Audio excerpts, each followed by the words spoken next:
He thought I'd be just another abandoned woman crying in the corner. But when I found that motel receipt, something inside me changed forever. Hello, my dears. I'm Eleanor Jenkins. I'm 75 years old, and today I'm going to tell you how my life turned upside down and how I managed to bounce back when I least expected it. But before I start this story that still makes my heart ache, I'd like to ask you to like this video, subscribe to the channel, and tell me in the comments where you're watching from. I love knowing there are people from all across America listening to my stories. Well, let's go back to 1969. I was 39 years old, had been married to Howard for 22 years, and we were what you might call a traditional family of that time. We had 4 children. Richard, the oldest, was 21, Margaret was 19, Robert was 16, and little Rachel was just 12. We lived in a comfortable house, not luxurious, but it was ours. Howard had a hardware store that supported the family, and I, like most women of my generation, took care of the home and children. Back then, we didn't have the conveniences we have today. Washing clothes was quite a chore. The washing machine we had was one of those old ones where you had to wring the clothes by hand afterward. And it was on one of those Monday afternoons, the day I set aside for washing heavier clothes, that my life changed forever. I was checking the pockets of Howard's suit jacket before washing it, as I always did. He was organized with these things and rarely left anything in his pockets. But that day, that fateful day, I found a carefully folded paper in the inner pocket. When I opened it, my heart froze. It was a receipt from the Sunset Motel dated the previous Friday, precisely the day Howard said he was going to a hardware convention in Cincinnati. My hands trembled so much that I had to sit on the edge of the bed. Along with the motel receipt, there was a receipt from a jewelry store showing the purchase of a pearl necklace. I had never received pearls from Howard in all those years of marriage. Suddenly, an entire lifetime of dedication and trust crumbled like a sandcastle. I remember at that moment I couldn't cry. It was as if something had frozen inside me. I put the receipts under my sewing box and continued washing the clothes as if nothing had happened. Rachel came home from school and asked if I was okay because I must have looked terrible. I said it was just fatigue. That night, I couldn't sleep. I lay looking at the ceiling while Howard snored beside me, as if nothing was wrong in the world. How could he sleep so peacefully after betraying me? After lying while looking me in the eye? I thought about all the times in recent months he said he had to work late, all the conventions and business meetings that seemed to be increasing. The next morning, I made a decision that would change everything. I wouldn't confront Howard immediately. That's what he would expect from me. An emotional explosion, tears, screams, the perfect script for him to say I was overreacting, that I was hysterical. No, I would be smarter. I decided to observe and gather more information before taking any action. During the following weeks, I started paying more attention. I noted in a little notebook hidden in my underwear drawer the times he left and arrived, the strange calls he received, and went away from me to answer. Once I called the store when he said he would be there, and the employee told me the boss had left hours ago. It wasn't hard to discover who she was. All it took was for me to go to the store on a day I said I was visiting my sister. I saw when Howard left for lunch and went straight to the pharmacy 2 blocks down. There she was, Diana, a woman of about 25, with long, straight hair, quite different from mine, which already had some gray strands that I religiously dyed every month. They didn't see me, but I saw them leaving together. The looks, his hand on her back as they got into a car that wasn't ours. It hurt like a stab wound. There was the woman who threatened to destroy my family, 20 years younger than me. What could I do against that? That night, I cried hidden in the bathroom for the first time, with the faucet running so no one would hear me. But when I came out, I had made a second decision. I would not be the victim in this story. I started doing something I had never done before, paying attention to Howard's business matters. He always left store papers at home, invoices, orders, receipts, things I had never been interested in before. My father always said that money matters were men's business, and I, foolishly, believed him. But now I needed to understand what was happening.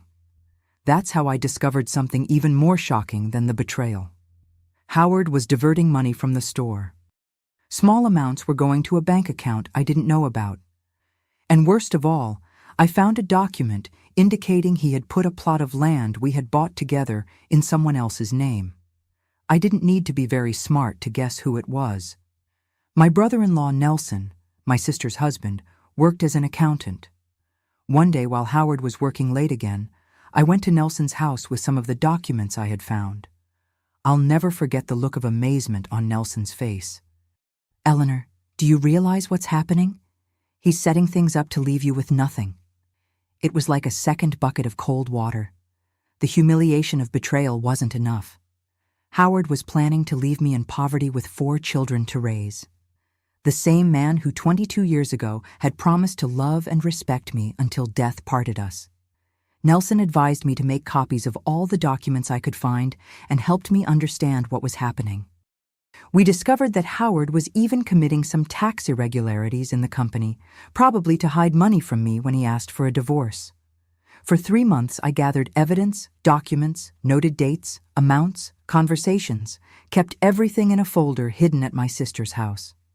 Meanwhile, I continued to be the same wife as always. I prepared Howard's favorite meals, never questioned his schedule, smiled when he came home. He seemed relieved by my apparent naivety, which only increased my determination. The moment I both feared and awaited finally came on a Sunday night. The boys had gone out, only Rachel was at home, and she had already gone to bed. Howard came with that rehearsed conversation, saying we needed to talk, that things hadn't been good between us for a long time, that maybe it would be better if we went our separate ways. "Is it because of Diana from the pharmacy?" I asked calmly, watching the color drain from his face. He stammered, tried to deny it, but when he saw that I knew everything, he changed tactics.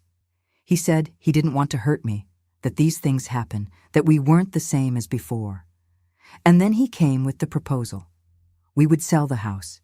He would give me a good portion of the money, enough for me to rent a small apartment and restart my life. He would keep the store, of course, because he was the one who built the business. I listened in silence. When he finished, I went to the bedroom and came back with a folder. I placed it on the kitchen table and said only, "I think we have more to talk about, Howard." The look on his face when he opened that folder and saw all the documents, all the evidence of bank transfers, diversions, tax irregularities. Oh, my dears, if I could have taken a photograph of that moment and kept it forever. It was like watching a castle of lies collapse in slow motion. "What do you want?" he asked. After a long silence, "I want what's rightfully mine. Half of everything we built together over these 22 years, including the store. And I want you to leave the house today. You can go live with Diana since she's so special." He tried to argue, to shout, to accuse me of blackmail, but I held all the cards. If he didn't accept my terms, I would take all that evidence to the police, to suppliers, to customers. His reputation and business would be ruined, not to mention the possible legal consequences. That same night, Howard left the house with just 2 suitcases. The children were shocked when I told them the truth the next day. Richard, my oldest, wanted to go after his father to break his face, but I managed to calm him down. I said the best revenge wouldn't be through violence, but through success. And so began the most difficult and, at the same time, most rewarding chapter of my life. At 39, with 4 children and only a high school diploma, I suddenly found myself as co-owner of a hardware store, a business I barely understood how it worked. But as my grandmother always said, "Eleanor, you may not be the prettiest or the most educated, but God gave you a good head and an iron determination." It was time to prove she was right. And that's how, my dears, a simple motel receipt found by chance in a suit pocket completely changed the course of my life. But the story doesn't end here. This was just the beginning of my journey. If you want to know how I transformed that personal tragedy into the greatest opportunity of my life, and how Howard ended up paying a much higher price than he imagined, be sure to watch the next part of this story. Well, now I'll tell you what it was like to take over a hardware store without having the slightest idea how that business worked. Just imagine, it's 1969, a separated woman with 4 children, having to run a business in an environment completely dominated by men. If it's hard today, imagine back then. In the first week after Howard left home, I could barely sleep. I spent nights thinking, my God, what have I gotten myself into? There were moments when I wanted to go back, accept any agreement he proposed, just so I wouldn't have to face that unknown world. But then I would look at my children sleeping and knew I couldn't falter.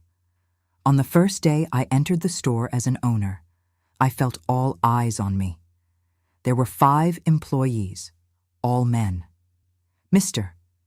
Anthony, who was the oldest and took care of the cash register, Judd and Mark, who served the customers, Sam, who was in the warehouse, and Peter, a young man who made the deliveries. None of them hid their surprise, and I must say, their distrust when they learned that I would be the new boss. "Mrs. Jenkins, are you really going to stay here?" asked Mr. Anthony, a gentleman of almost 60, who had worked with Howard since the store opened. "The work here is heavy, you know. You have to deal with suppliers, difficult customers, late deliveries." "Yes, I am, Mr. Anthony," I replied, trying to convey a confidence I was far from feeling. "And I'll need you to teach me everything you know." In the first weeks, I went through humiliations that still hurt to remember. Customers who came in and, seeing me, asked if the owner was around. Suppliers who refused to negotiate with me, saying they preferred to do business with men. And worst of all, many of Howard's old friends began to spread around town that the store would go bankrupt within months. "A woman doesn't have a head for business," they said. If they only knew how those words cut me like razors. There was one particularly difficult day when an old customer, owner of a construction company, came into the store and, upon learning that I was in charge, simply turned around, saying he would shop elsewhere. "I don't do business with women," he said in front of everyone. I went home devastated that day. I cried so much in the bathroom that my eyes were swollen. Margaret, my oldest daughter, noticed and asked me what was happening. That's when I made a decision. I would no longer hide anything from my children. They already knew about the betrayal, but not all the difficulties I was facing. I called all 4 of them into the living room and told them everything. The customers who were abandoning the store, the distrustful employees, the suppliers who didn't respect me. To my surprise, instead of being worried, they rallied around me. "Mom, I can help with deliveries after college," said Richard, who was studying engineering. "That way, you won't depend so much on Peter." "I can type," offered Margaret. "I can organize orders and invoices on weekends." Even Robert, at 16, offered to help with the inventory during school vacations. Only little Rachel stayed quiet, but later came to hug me and said, "You're the strongest mom in the world. Did you know that?" That moment changed everything. I realized I wasn't alone in this battle. I had 4 brave young people by my side, ready to fight with me, and that's how we started to draw up our plan to save the business. The first thing I did was sit down with Mr. Anthony and lay all my cards on the table. I told him I knew many doubted me, but that I was willing to learn everything about the business. I asked if he would stand by me on this journey. The old man looked at me for a long time before answering. "Mrs. Jenkins, I've been working with hardware for 35 years. I've seen many people come and go in this business, and I'll tell you something. What makes a business successful isn't whether the person is a man or a woman. It's dedication and honesty. If you have those 2, you can count on me." Those words were like a balm. Finally, someone who believed in me. From that day on, Mr. Anthony became my right hand and teacher. Every morning we arrived an hour before the store opened, and he patiently explained to me how each aspect of the business worked, the profit margins of different products, how to negotiate with suppliers, how to control inventory. Gradually, I discovered something interesting. About 40% of the customers who entered the store were women, wives sent by their husbands to buy some material, housewives doing small repairs, widows renovating their homes. And they all seemed out of place, intimidated by that masculine environment, exactly how I felt in meetings with suppliers. That's when I had an idea. Why not turn my supposed weakness into my greatest strength? If men didn't want to do business with me because I was a woman, I would focus on the female customers that nobody paid attention to. I began to make small changes to the store. First, I hired a female employee, Connie, to help with customer service. She had experience in sales and, more importantly, understood the discomfort many women felt when entering a hardware store. Then, we reorganized the store to make it more welcoming. We improved the lighting, organized the products better, put in some chairs for people to wait. But the most important change was in customer service. I instructed all employees to treat female customers with the same respect and attention they gave to men. No condescending explanations or unnecessary technical terms to impress. Just respect and clarity. Next, I had another idea that would completely change our business. I started offering small free courses on Saturdays, teaching basic notions of painting, changing faucets, small home repairs. Do it herself, we called it, in an era when there was only do-it-yourself aimed at men. On the first Saturday, only 3 women showed up, all friends of my sister, who came more out of solidarity. On the second, there were 8. On the third, 15. In 6 months, we had more than 30 women participating, and many of them became loyal customers. One story I'll never forget was that of Mrs. Carmen, a widow in her 60s who came to our second course. She had just lost her husband and was desperate because the kitchen faucet wouldn't stop dripping, and all the plumbers she called charged an absurd amount, taking advantage of her situation. We taught her how to change that simple faucet, sold her the parts at a fair price, and 2 weeks later, she came back radiant, telling us she had managed to do the job herself and saved money that, in her situation, made a big difference. "You gave me back my dignity, Mrs. Jenkins," she told me with tears in her eyes. "My husband always fixed everything at home. When he passed away, I thought I would be dependent on others forever. You showed me what I can learn, what I can do." Words like that are priceless. Every time a woman left our store feeling more capable, more independent, I felt I was on the right track, not only building a business, but transforming lives, including mine. Of course, not everything was smooth sailing. We had many financial difficulties in the first few months. Howard had left several debts that I only discovered later, and some suppliers began to pressure me for payment. There was a particularly difficult month when I had to sell my wedding jewelry to pay the employees.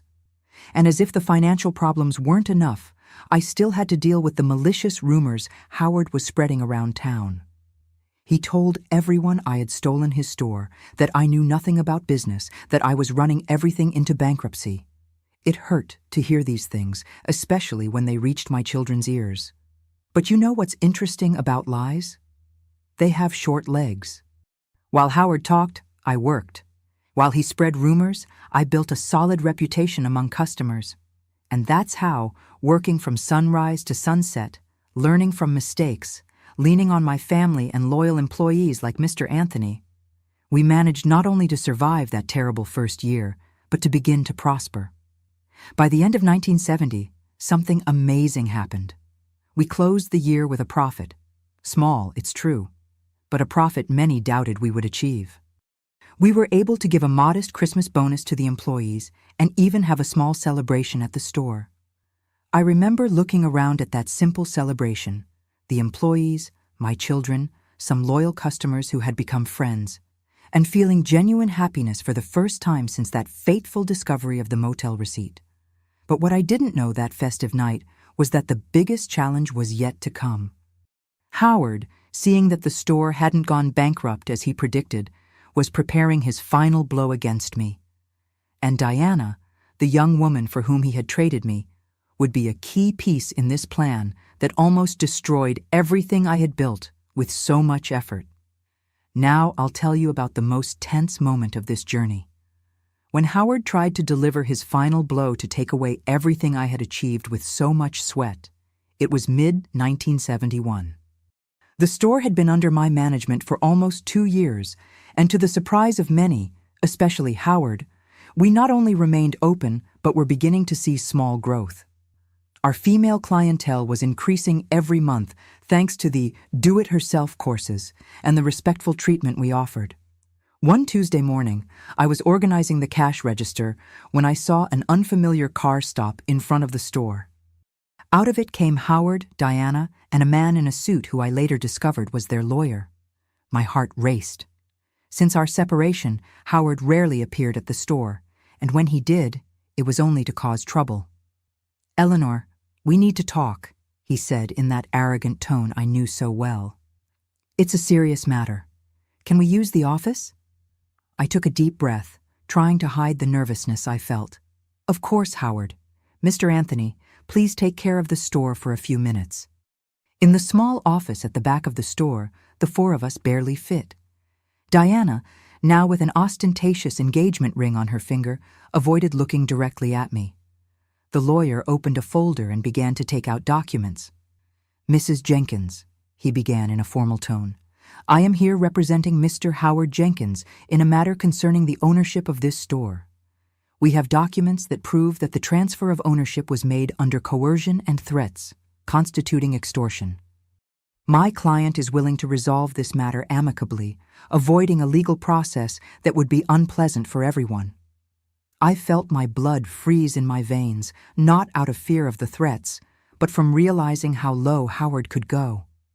There he was, the man who had betrayed me, who had planned to leave me with nothing, now accusing me of extortion.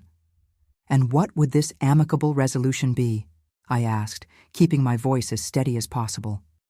That's when Howard smiled in that way that always gave me chills. "It's simple, Eleanor. You sell me your part of the store for a fair value, let's say 30% of the market value. And we forget this whole story. Otherwise, we'll have to take this to court. And then, well, you know how these things are time-consuming and expensive." As he spoke, I noticed Diana nervously fidgeting with her purse, clearly uncomfortable with the situation. She looked thinner than I remembered, with deep dark circles. Something told me that life with Howard wasn't the fairy tale she had imagined. "And if I refuse?" I asked directly. The lawyer cleared his throat. "Ma'am, I have statements here from 3 suppliers stating that you used confidential information to harm Mr. Jenkins's business. This, added to threats of public exposure, constitutes a crime." At that moment, I understood the plan. Howard had bought the testimony of some suppliers, probably those with whom he had shady dealings. It was their word against mine. And in a small town in 1971, who would believe a separated woman against established businessmen? "How long do I have to decide?" I asked, trying to buy time. "1 week," replied the lawyer. "After this period, we will take the appropriate legal measures." After they left, I collapsed in the chair. I felt as if all the air had been sucked from my lungs. Everything I had built with so much sacrifice over the last 2 years was threatened. Mr. Anthony entered the office concerned about my expression. "Mrs. Jenkins, is everything okay? What did those 3 want?" I told him about the threat. The old man listened in silence, scratching his graying chin. "Mrs. Jenkins, do you remember that cement supplier Jimmy from JM Materials? Well, he told me last week that Howard tried to convince him to sign a paper saying that you had done something or other. He even offered money, but Jimmy refused, said he wasn't going to dirty his name because of a couple's fight." That information was like a ray of hope. If Howard was trying to buy testimonies, it was because his case wasn't as solid as he wanted it to appear. That night, I couldn't sleep. I walked around the house, thinking of alternatives. I could sell my share to Howard and start from scratch. But how would I support my children with only 30% of the real value of the business? And after all we had been through, how could I simply give up? The next morning I made a decision. I would not yield to blackmail, but I needed help. I called my brother-in-law Nelson, the accountant who had helped me when I discovered Howard's irregularities. "Nelson, I need you to analyze these documents Howard is using against me. I want to know if there's anything we can do." 2 nights later, Nelson appeared at my house with news that changed everything.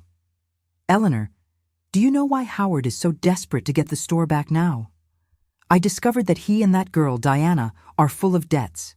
He opened his own business with the money he managed to hide from you, an electrical supply distributor, but it's sinking.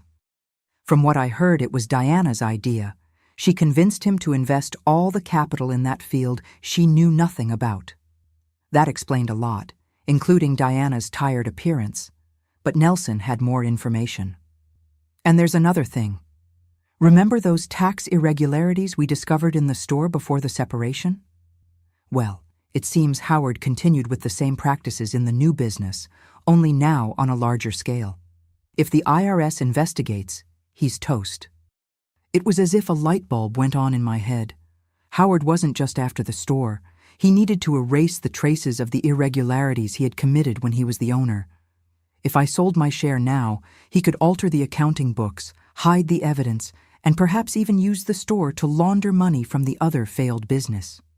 Nelson, what happens if I take this information to the IRS? My brother-in-law adjusted his glasses thoughtfully. Well, they would probably open an investigation. If they found enough evidence, Howard would answer for tax evasion. But Eleanor, are you sure? This could end up splashing back on you too, since you were his wife at the time. I spent the next few days tormented by this decision. I didn't want to create more problems, but I also couldn't allow Howard to take everything from me based on lies. That's when I had an idea that would change the course of this story. On the 6th day of the ultimatum, I called Howard. We need to talk. Just the two of us, no lawyers, no Diana. Come to the store after business hours. He arrived punctually with that air of anticipated victory. He probably thought I had given in to fear and would accept his unfair proposal. So, Eleanor, decided to be reasonable? I opened the desk drawer and placed an envelope on the table. Here is my counter-proposal, Howard. Inside the envelope were two things. First, copies of documents that proved the tax irregularities he had committed in previous years. Second, a new contract drafted by a lawyer Nelson had introduced me to. What is this? He asked, confused. This, Howard, is what will happen if you insist on this story of suing me. These documents go straight to the IRS, and there's no use trying to deny it because I have everything registered with a notary. I saw his face pale as he leafed through the copies. He knew I wasn't bluffing. And the contract? It's simple. You withdraw all accusations against me, sign a document acknowledging that the transfer of the store was legal and fair, and in return, I don't hand over this evidence to the authorities. Additionally, you transfer the other half of the store to my name. In compensation, I assume all the business debts and pay you a monthly pension for the next 2 years. Time enough for you to get back on your feet if you know how to manage your money better this time. Howard went from pale to red in seconds. Is this blackmail? No, Howard, it's negotiation. Blackmail is what you tried to do to me. The difference is that my evidence is real, not bought testimonies. He huffed, walked around the office, pounded on the table, called me every possible name, but in the end, when he realized I wouldn't give in, he ended up signing the contract. What could he do? If he refused, he would face not only public shame, but possibly even prison. 2 weeks later, Jenkins Hardware became New Era Hardware and was officially 100% mine. The debts I assumed were considerable, but with hard work and good management, I knew we would overcome them. It was a difficult period, I won't deny it. There were nights I would wake up in panic, wondering if I had done the right thing, if I would be able to honor all the financial commitments. But then I remembered my grandmother's words. Eleanor, you have a good head and an iron determination. It was time to prove this once again. The most surprising thing was what happened to Howard and Diana after this episode. With the money from the pension I paid, they tried to maintain the electrical supply business, but the debts were already too large. In less than 6 months, they had to close their doors. That's when I found out, through customers and mutual friends, that Diana had abandoned Howard. Apparently, when she realized there would be no more of the luxurious life he had promised, she simply packed her bags and disappeared. Some said she had returned to her hometown, others that she had found another man with more money. I never knew the truth, nor did I care to find out. As for Howard, he started drinking heavily after he lost everything. Once I crossed paths with him on the main street of town. He was haggard, with worn clothes, the lost look of someone who no longer has hope. For a moment, our eyes met. There was no anger there, just a profound defeat. I continued on my way without saying anything, with a mixture of pity and the strange sensation that justice, in its peculiar way, had been done.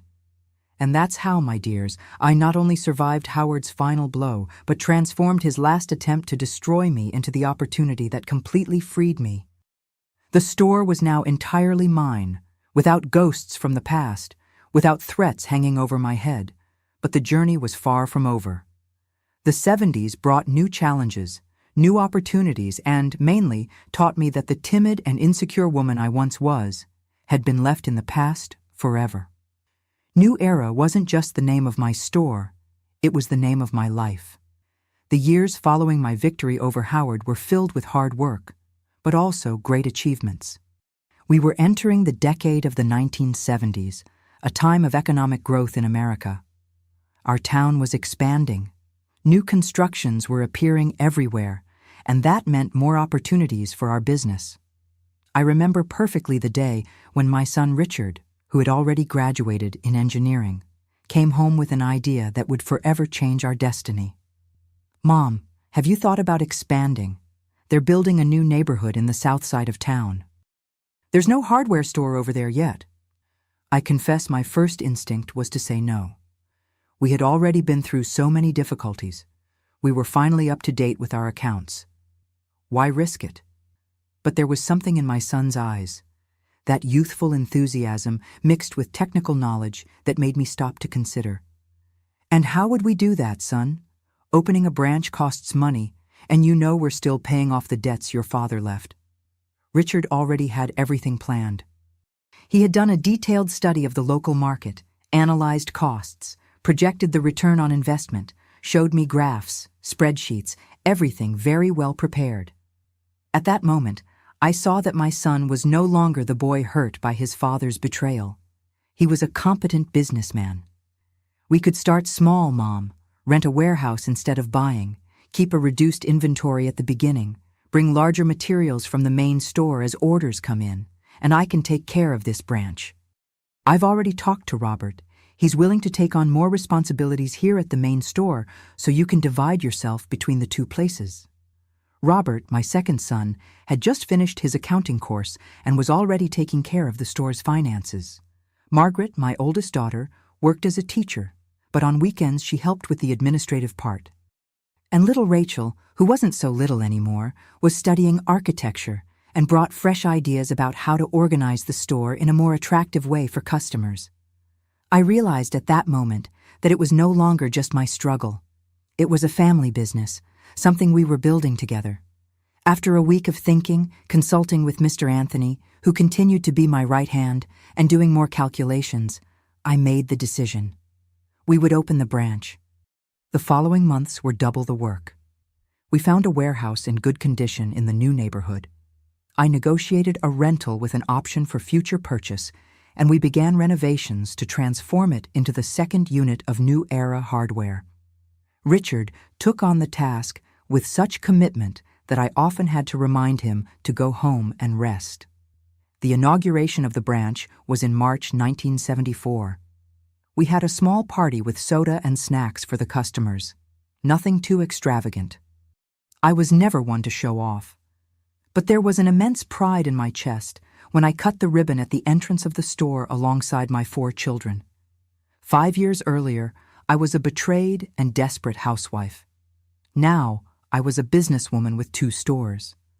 What we didn't know that festive day was that, not far away, Howard was observing everything from inside his old car. A customer saw him and told me later. She said he stayed there parked for almost an hour, just watching before leaving, head down. Howard's life after our separation went in a downward spiral that, I confess, sometimes made me feel sorry for him. After Diana abandoned him, Taking what little money remained, he tried several small businesses, sold insurance, worked as a commercial representative, even tried to open a bar. Nothing worked out. His alcoholism, which was moderate before, became severe. He began to appear drunk in public places, causing embarrassing scenes.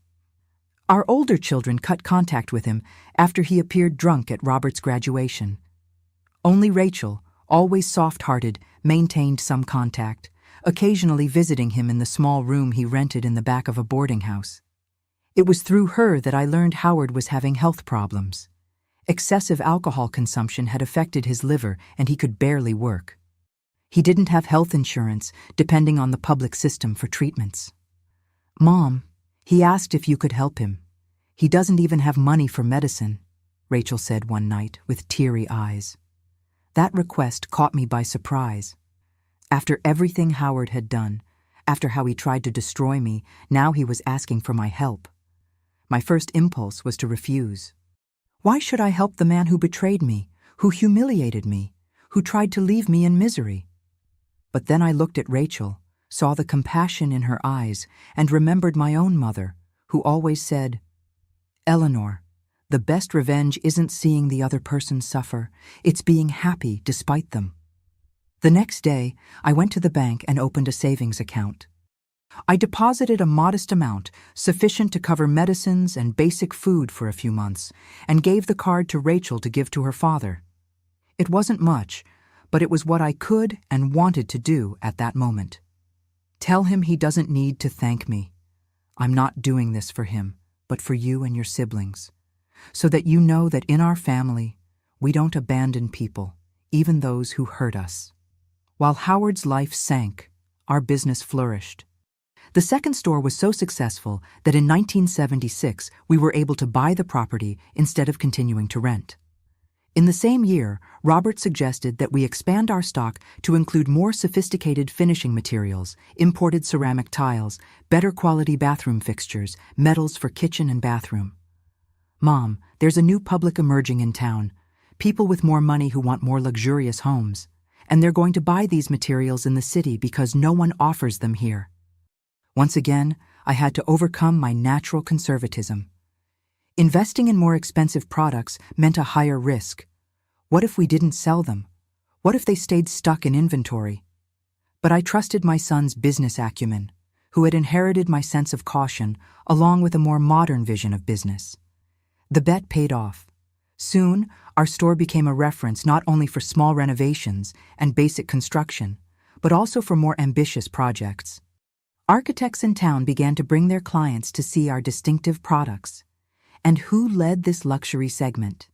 My youngest, Rachel, who had a natural talent for understanding what the most demanding customers were looking for.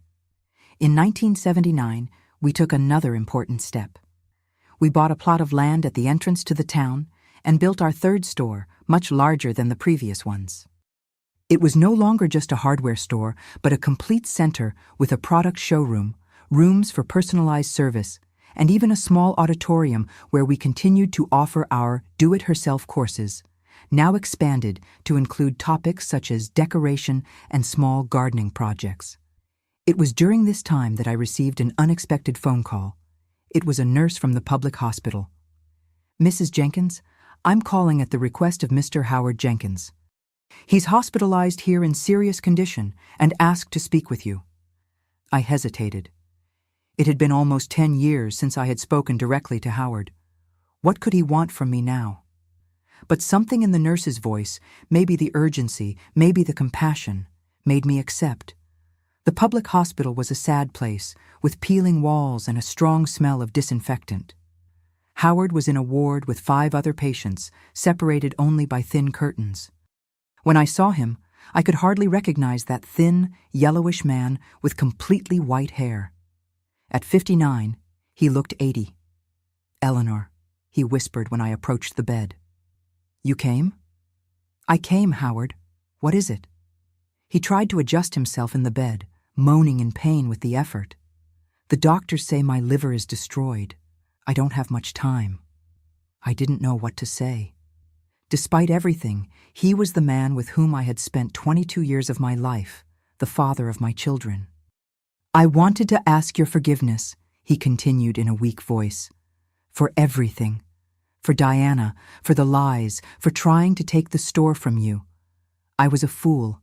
I threw away the best thing I had in life, our family. I remained silent, absorbing those words that years before I would have given anything to hear. Now they seemed to come too late. You did it, Eleanor. You proved I was wrong. A woman could indeed run a business, and better than me. While I lost everything, you built an empire. It's not an empire, Howard. It's just 3 stores. For me, who has nothing, it seems like an empire. He smiled sadly. The boys came to see me yesterday, even Richard, who swore he would never speak to me again. I think they know it's the farewell. I stayed with him for another hour. We spoke little, but there was a strange peace in that silence. When I got up to leave, he held my hand. Thank you for the help you sent through Rachel. I knew it came from you, even though she never said so. You were always better than me, Eleanor. 3 days later, Howard died due to complications from liver cirrhosis. We held a simple funeral, attended by our children, some relatives, and the few friends who still maintained contact with him. As I watched the coffin being lowered into the ground, I thought about the irony of life. The man who once considered me disposable for being older, who traded me for a woman 20 years younger, was departing at 59, while I, at 49, was at the peak of my life, both personal and professional. I felt no joy at his death, just the realization that life has its own way of doing justice. The true revenge wasn't seeing Howard at rock bottom. It was rebuilding my life in such a successful way that his betrayal became just a chapter, not the end of my story. And that chapter was definitely closed. Now it was time to look ahead, to the 1980s, which were approaching, bringing new challenges and opportunities for the business and for me, who at 49 was ready to live the best phase of my life. With Howard's death in 1979, I felt that a cycle was definitely closing. The resentments I still harbored, even if unconsciously, were buried with him. It was as if a weight had been removed from my shoulders, allowing me to look to the future without the shadows of the past. We entered the 1980s with 3 stores running well and a team of almost 40 employees.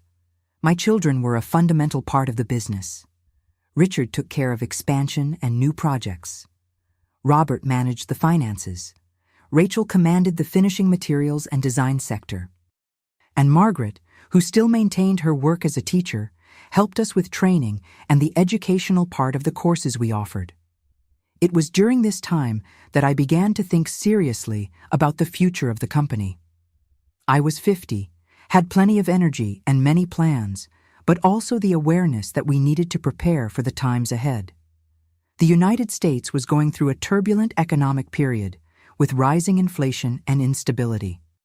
How would we survive this? The answer came in an unexpected way.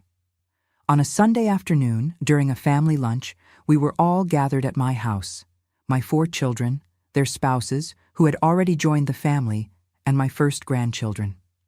Between one conversation and another, Richard mentioned that a chain of hardware stores from the city was interested in opening a branch in our town. They would be strong competitors, Mom. They have capital, experience, negotiating power with suppliers. I was worried, of course. Competition had always existed, but a large chain could really affect our business. That's when Margaret, always the quietest and most observant of my children, made a suggestion that would change everything. What if, instead of competing with them, we became a chain too, not just here in town, but in the entire region? We looked at her in surprise. Expanding to other towns seemed too big a leap. Think about it, she continued. We have knowledge of the local market that they don't. We know the customs, the needs of the people here. If we open stores in neighboring towns before they do, we can create a strong regional network. That idea kept hammering in my head for days. It was risky, would require investment, more employees, more administrative complexity, but it was also an opportunity for growth that we had never considered before. After many family meetings, financial analyses, and market research, we decided to take the step. In 1982, we opened our first store outside our hometown, in a neighboring town that was in full growth due to a new shoe factory that had been established there. To my surprise, the repercussion was immediate and positive. Many people already knew our reputation and were happy not to have to travel to buy quality materials. The success of this first expansion gave us confidence to continue. In the following 3 years, we opened 2 more stores in other towns in the region. It was no longer the small New Era hardware. Now we were the New Era network, with a standardized logo, uniforms for employees, and a centralized management system that Robert developed with the help of a programmer. But it wasn't all smooth sailing. In 1986, there was the start of the Reagan administration's Reaganomics, the first of many attempts by the government to control the inflation that plagued the country. Suddenly, the interest rates skyrocketed, the dollar fluctuated, and we had to relearn how to do business in this new scenario. I remember the enormous lines in our stores, people desperate to buy materials before they ran out. The challenge of keeping the inventory stocked when many suppliers preferred to retain products rather than sell them. It was one of the most challenging periods for business, but also a time when our family unity made all the difference. While many competitors closed their doors, unable to navigate those turbulent waters, we adapted, diversified suppliers, and even started producing some basic items ourselves, such as mortar and grout, to be less dependent on third parties. In the midst of these professional challenges, something important happened in my personal life. During a hardware store owners' convention in Chicago in 1988, I met Arthur, a 62-year-old widower who owned a lumber yard in rural Kentucky. The meeting was casual. We were at the same table during a dinner gathering, but the conversation flowed so naturally that when we realized, we were the last ones in the restaurant. Arthur was different from any man I had known. Respectful, intelligent, without that chauvinism I was used to facing in the business environment. We exchanged phone numbers, and to my surprise, he called the next day, inviting me for a coffee before I returned to my town. For months we maintained contact by phone and letters. He would come to visit me every 2 or 3 months. He met my children, I met his family. It was a mature relationship without the pressures and expectations I had experienced in my youth. At 58, I felt like a teenager, experiencing true love for the first time.